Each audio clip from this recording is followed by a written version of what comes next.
Thank you for the question. There will be shortly statement by High Representative Borrell and Commissioner Lenarčič on this yet another brutal attack.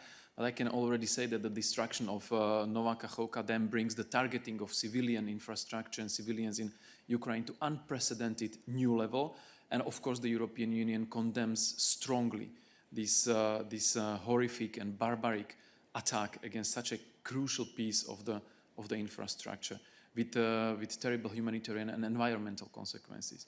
And it's obvious that this is happening in the context of the illegal Russian aggression, within which Putin did not hesitate to employ hunger as a weapon, energy as a weapon. He weaponized winter. He is playing a nuclear gamble with nuclear power plants in Ukraine. So this is, again, new escalation, new sign of escalation, bringing the horrific and barbaric nature of Russian aggression against Ukraine to unprecedented levels. And we hope that we will be able to issue the statement by Commissioner Lenarčič and High Representative Borrell very soon, detailing even more the EU's exact reaction to this horrific event.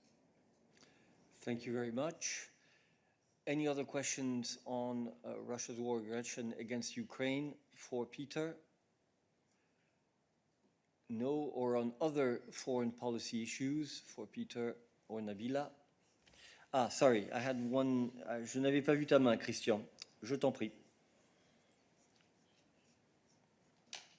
Oui, juste pour compléter ce que vous venez de dire sur l'Ukraine, Charles Michel, qui a été le premier à réagir ce matin, a annoncé un soutien financier et le sujet qui sera examiné lors du prochain sommet. Est-ce que vous pouvez en dire un petit peu plus sur le soutien financier et comment ça peut être acheminé dans un pays en guerre? Merci. Merci. Il faudra que l'on revienne vers toi sur cette question, Christian. Merci. Y a-t-il d'autres questions affaires étrangères pour nous aujourd'hui? Je n'en vois pas. D'autres sujets? Ça n'est pas le cas. Je vous remercie de votre attention et nous nous verrons demain pour le compte-rendu du collège et la conférence de presse avant sur l'approche globale en matière de santé mentale. Merci beaucoup.